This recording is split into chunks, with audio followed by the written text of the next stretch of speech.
रेखा गुप्ता को दिल्ली का मुख्यमंत्री बनाया गया है। उनके हस्बैंड हमारे साथ हैं। हमेशा कहते हैं कि भाई पत्नी आगे बढ़े, पति पीछे खड़ा रहता है सपोर्ट के लिए। आज इस पति को कितना गौरवान्वित महसूस हो रहा है? पति का याद है नहीं, वो रेखा जी स्वयं इतनी मेहनत करती हैं। एक मिनट जरा हाथ वही सब बोलिए। तो इसका श्रेय मतलब जो उनकी मेहनत है वो उनकी खुद ही उनकी अपनी इतनी मेहनत है। वो लगातार 30 साल से मेहनत कर रही है। सुबह कह के गई थी कि तुम सीएम के पति होगे। ये बताएं आप, सुबह कह के गई थी? हम ऐसी आज तो कई दिन से सोच ही रहे थे कि क्या पता ऐसा हो जाए, लेकिन सच्चाई यही है कि जब तक अनाउंस नहीं हुआ तब तक फिंगर क्रॉस करके बैठे हुए थे। हमने जब महाकुंभ में डुबकी लगाई थी क्या महाकुंभ में? अभी लगा के आए हैं। क्या मानते हैं, क्या फैक्टर्स रहे कि रेखा गुप्ता को मौका दिया गया? आपने उनको सबसे करीब से देखा है, मेहनत करते हुए, काम करते हुए। एक मिनट। हाँ बताएं। देखो मुझे अभी तक तो वो लोग मीटिंग से आए नहीं है। अभी वो आएंगे तो बताएंगे कि उन लोगों ने क्या। हम तो परिवार के नाते ना हर चीज फैक्टराइज कर रहे हैं, हर चीज को पॉजिटिव, हर चीज को। पति कुछ गिफ्ट दे, पत्नी हमेशा सोचती है आज तो दिल्ली के सीएम को गिफ्ट देना है। आपको कुछ खरीद लिया आपने? कुछ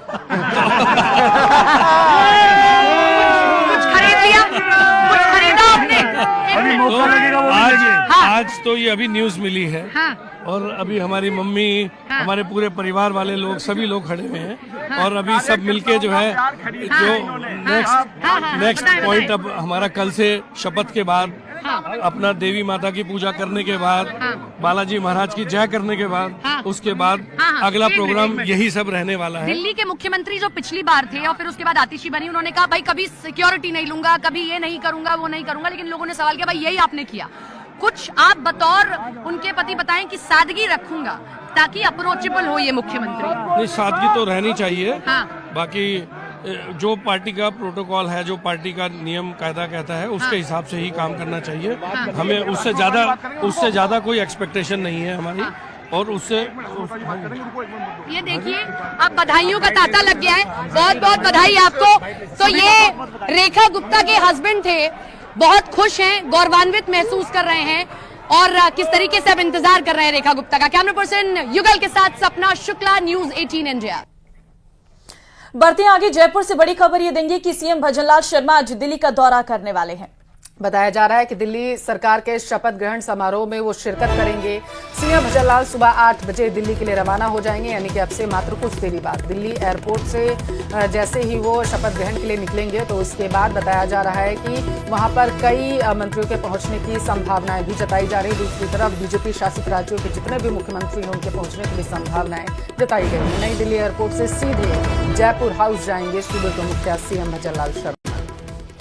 देखिए बिल्कुल आज दिल्ली की सरकार का शपथ ग्रहण समारोह है और साफ तौर पर बीजेपी इसे बहुत भव्य रूप से मना रही है।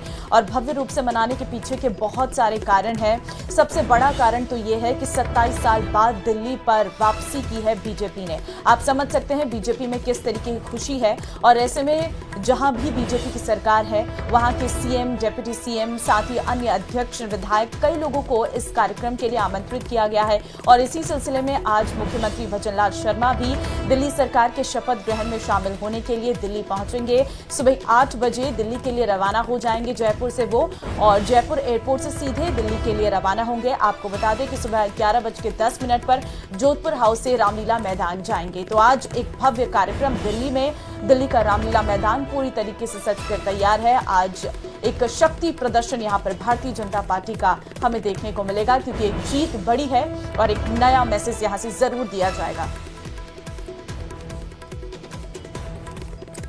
जयपुर का रुख करेंगे। विधानसभा का दरअसल आज बजट सत्र है, प्रश्नकाल के साथ इसकी शुरुआत होगी और विधानसभा की कार्रवाई आज जारी रहने वाली है। सीएम से जुड़े विभाग समेत कई विभागों से संबंधित इसमें जवाब रहेंगे और सदन के पटल पर रखा जाएगा प्रतिवेदन। कार्य सलाहकार समिति का ये रखा जाएगा प्रतिवेदन मुख्य सचेतक जोगेश्वर गर्ग रखेंगे। और इस दौरान सबकी निगाहें टिकी होंगी क्योंकि कई सवाल जवाब सदन के पटल पर रखे जाएंगे और इस दौरान तीखी बहस भी देखने को मिल सकती है क्योंकि कल ही राजस्थान का बजट आया है और इस दौरान सबकी निगाहें इस बात पर भी टिकी हुई थी कि विपक्ष का आखिर इस पर रवैया क्या देखने को मिलेगा। सदन के पटल पर बताया जा रहा है कि अधिसूचनाएं रखी जाएंगी, सवाल जवाब होंगे। मंत्री किरोड़ी लाल मीणा के फोन टैपिंग के बयान का भी मामला गर्मा सकता है क्योंकि उन्होंने बेहद ही गंभीर आरोप अपनी ही सरकार पर लगा दिए थे, जिसके बाद कांग्रेस हमलावर हुई।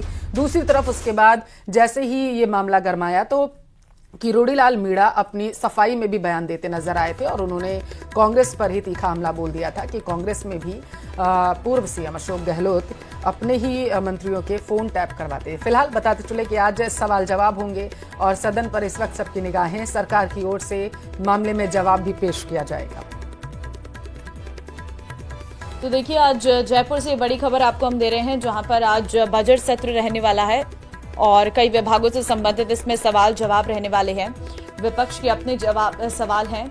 सदन के पटल पर आज प्रतिवेदन रखा जाएगा और अधिसूचनाएं भी रखी जाएंगी सदन के पटल पर। साथ ही किरोड़ी लाल के फोन टैपिंग के बयान का मामला भी आज सदन में रखा जाएगा। सरकार की ओर से इस पूरे मामले पर जवाब जो है वो सरकार ने देना है। कई विभागों से संबंधित इसमें सवाल जवाब भी रहने वाले हैं। देखिए, भजनलाल सरकार का कल दूसरा पूर्ण बजट आया है और उस बजट के बाद जो है अब विपक्ष इस पर क्या अपना रुख रखता है, इस पर सभी की निगाहें रहने वाली हैं। तो ऐसे में आज काफी ज्यादा हंगामेदार विधानसभा की कार्यवाही रह सकती है। भजनलाल सरकार ने अपने दूसरे पूर्ण बजट में युवाओं को कई बड़े तोहफे दिए हैं। सरकारी नौकरी में भर्ती के ऐलान से बेरोजगार युवा भी खुश हैं। दिया कुमारी ने बजट पेश करते हुए घोषणा की है कि इस साल राजस्थान में 1,25,000 पदों पर सरकारी भर्तियां की जाएंगी और इससे राजस्थान के बेरोजगार युवाओं को राहत भी मिलेगी। क्या कुछ कहा गया है बजट में वित्त मंत्री की तरफ से, विस्तार से रिपोर्ट में देखिए। नए स्टार्टअप्स बनाते हुए 750 से अधिक स्टार्टअप्स को I start fund of funds के माध्यम से फंडिंग उपलब्ध कराने की मैं घोषणा करती हूँ। युवाओं को असंभव को संभव बनाने के लिए आवश्यक स्किल्स एवं संबल देने के लिए हमारी सरकार सभी आवश्यक कदम उठाने के लिए संकल्पित है। 1500 विद्यालयों में अटल टिंकरिंग लैब स्थापित किए जाने की घोषणा करती हूँ। बजट से युवाओं को मिला तोहफा, छात्रों के साथ बेरोजगारों को रोजगार, 1.25 लाख सरकारी नौकरियों की सौगात।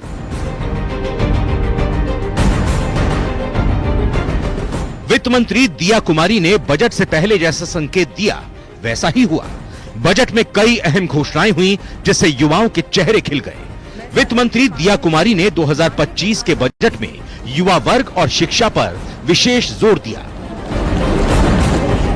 उन्होंने प्रदेश के युवा और शिक्षा प्रणाली में कई सौगातें दी हैं। दिया कुमारी ने ऐलान किया है कि प्रदेश में रोजगार नीति 2025 लाई जाएगी।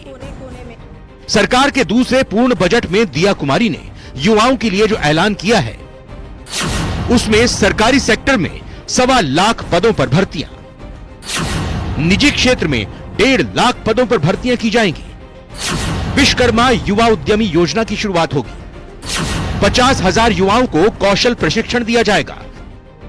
स्टार्टअप के लिए युवाओं को फंड दिया जाएगा। अगले साल 1500 स्टार्टअप बनाएंगे। हैदराबाद, दिल्ली, मुंबई, बेंगलुरु में हेल्प डेस्क की शुरुआत की जाएगी। युवाओं को असंभव को संभव बनाने के लिए आवश्यक स्किल्स एवं संबल देने के लिए हमारी सरकार सभी आवश्यक कदम उठाने के लिए संकल्पित है। युवाओं को रोजगार परक प्रशिक्षण, इंटर्नशिप, अप्रेंटिसशिप तथा रोजगार की योजनाओं के माध्यम से समुचित अवसर प्रदान करने के लिए राजस्थान रोजगार नीति 2025 लाने की मैं घोषणा करती हूँ।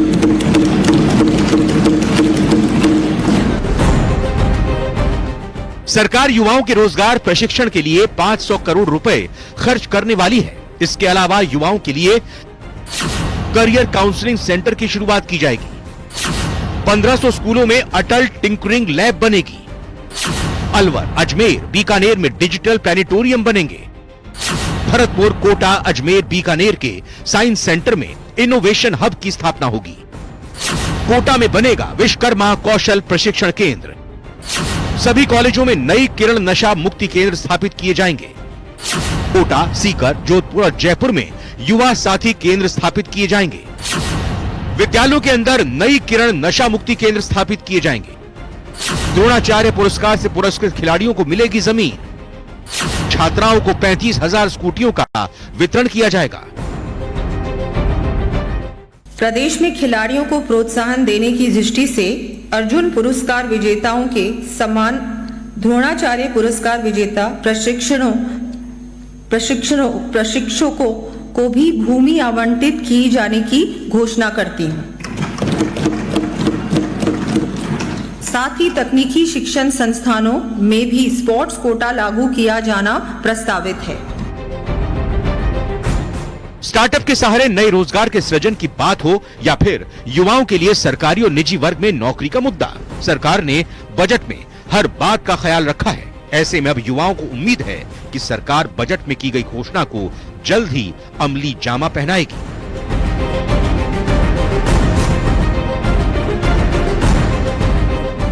Bureau report, news 18, Rajasthan.